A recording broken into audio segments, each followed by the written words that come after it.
Hey guys, Jason here with a word to the wise. I just want to touch on a couple things real quick. I saw a couple of UFO and alien videos being talked about. I don't, it always comes around and around and around every once in a while. But what I found that was kind of interesting with it, let me turn off my car and give it a little rest here.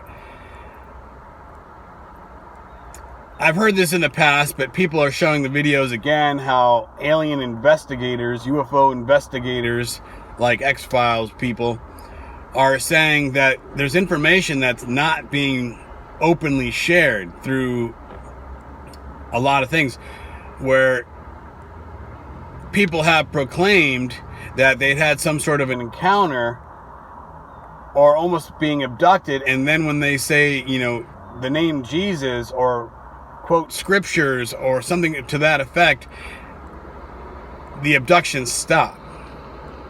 Which, if aliens are aliens are aliens, that shouldn't be. Why would they care? Why would they fear that name?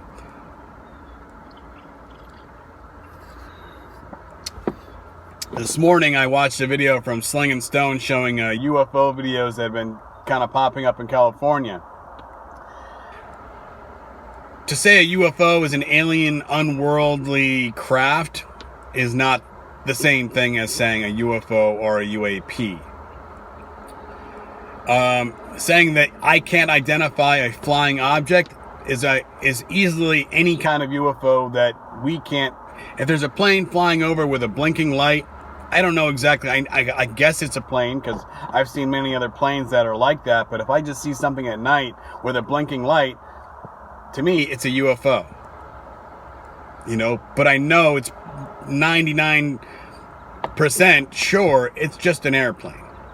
Now, if you see people showing these videos where there's not a blinking light and it's just a solid lit object and it's off in the distance or the horizon, they're like, whoa, what am I looking at? Oh, this is crazy. And then people show these videos where there's like 30 lights flying around, or they're all flying like birds.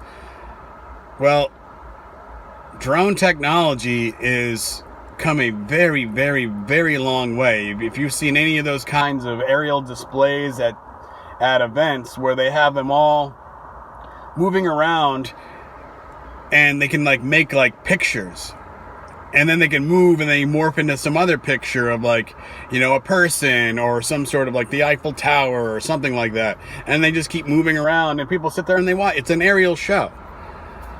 So when you see a bunch of these things swarming around like mosquitoes at night in some area and they're like, oh, I don't know what's going on, man. Think about it. You're filming this and you're sending it into some UFO YouTuber and they're just running with it like, oh man, we don't know what's happening here. They must be colonizing California.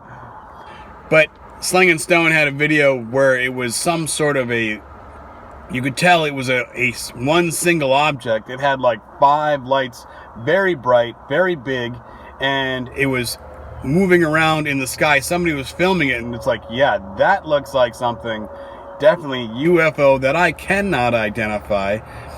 And I think some other video he shows, you can see the same thing. It's at an angle and it comes slamming towards the ground, a very fast rate of speed, and it just kind of disappears in the horizon. It's like, if I saw that, I would be like, okay, this is a little more tech. But to say that anything like that is not an experimental aircraft, that we only rely on turbines, propellers, and jet engines for propulsion and travel in the future is ridiculous.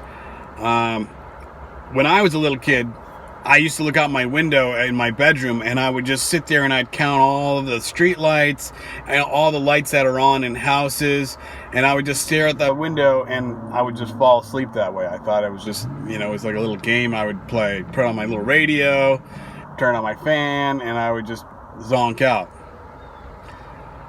One night as I was doing that, in our town there was a lake that kind of went right through the middle of town, and it kind of wraps around it. And I stared over the horizon where I knew there was, it's towards a park which went down to the lake.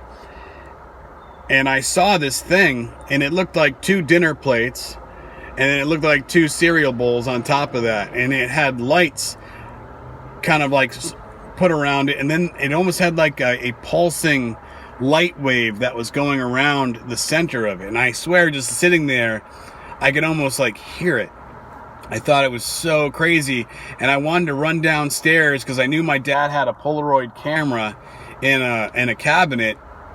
And I was going to go run down and grab it. I'm like, this is just too amazing. Like, I don't want to get up and walk away from this, because if I come back and it's gone, I don't know what happened to it after, it's going to disappear. It's going down slowly towards, the lake in the center of town. Like, what is going on? And I did. I just sat there and I watched it till it disappeared. And then I got up, I'm pretty sure, and I ran downstairs and I said, I just saw something. Or I don't know if I just kept it to myself that night and then I said it the next morning. It was so long ago. But I was awake and I know what I saw.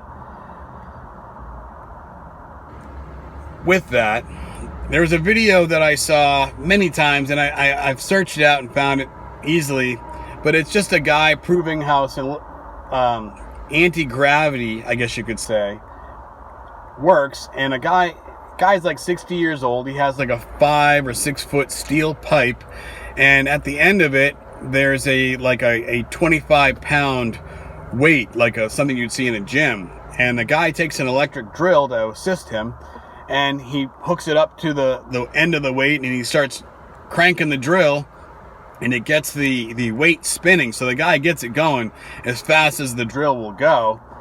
And once that happens, the guy can then let go of that end of the weighted end of the pole, and he just picks it up over his head, and he just easily guides it around his head.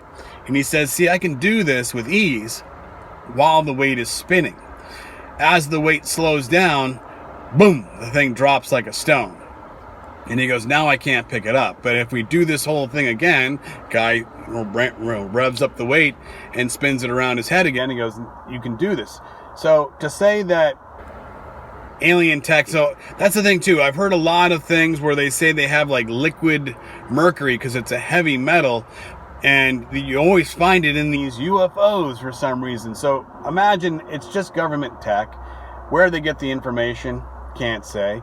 But if they experiment and they get some sort of a turbine style gyroscope going, and you get something like liquid mercury or weight of any kind spinning in some sort of a fast, couple thousand RPMs, however fast they need it to go, and you use some sort of other kind of propulsion to then pick you up, but then you can kind of glide in all different directions. Or maybe with that weight spinning, you can use it to stand up the weight or turn it sideways, and that would be your propulsion. It gets you to then start moving around.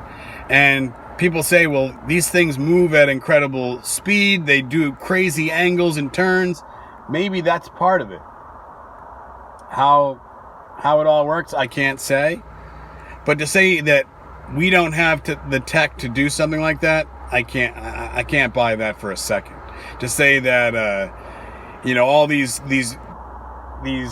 Lockheed Martins and people like that make all these top secret classified things don't have something like that in the wheelhouse. Not to mention, if these videos are coming out of California, you got SpaceX, you got Elon Musk, who's a pretty smart guy, to say that he's not trying and developing new kinds of aerial devices.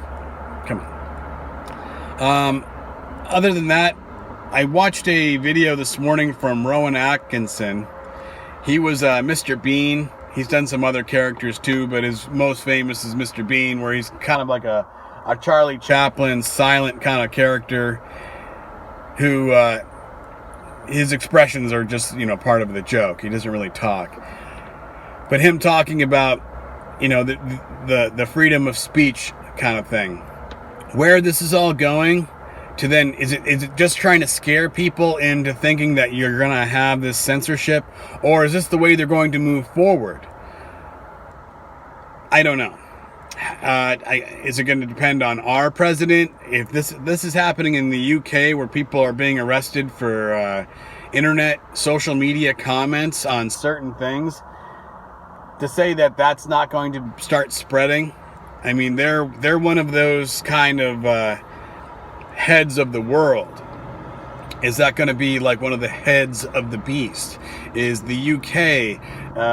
You see the censorship already in China. Is that one of the heads of the beast? 7 heads with 10 crowns, so on and so forth. But with the way that this whole censorship thing is moving, it hit me yesterday, and I don't know if this is just obvious anyway, but yes, it's not to have a certain group of people only to then have their own way, and to think about it like this: they don't like what somebody says to them, so they're angry and they come and say, I want this person arrested. Or they know that's the end game, is that, well, if something like this pops up, that person needs to be dealt with for being hateful. But then doesn't it also say that the person that's calling them out is being hateful as well? So you don't like what I say, but I don't like what you're saying. And you're right and I'm wrong. Why is that? Other than that, I see, like, well, who does this benefit when they say, well, this person's offended by what you said, and you're saying hurtful or offensive remarks, and what does that do? It gets the powers that be to then clear out and clean up anybody that is resisting. And with that, then you can also have them, with that resistance clearing, who's left over? You got all this craziness that's going to be, what isn't normal is going to be normalized. And I'll just leave it at that. Hopefully, saying craziness, leftovers, is not something, because it doesn't identify anybody, but it's just seeing that the UK has changed the name of churches, and they're changing, you're not using Bibles anymore, I've heard, and that's going to be something that's going to be starting to spread there. If there are, like, the timepiece land is like the ones in charge, you have the UK kind of having a lot of the world's wealth kind of moving around in that, and then you have America kind of being like the power, the policing of the world. Is that one of them just starting? So now you're going to have these kind of like branching around the world? I don't know. Just a word of the wise. God bless.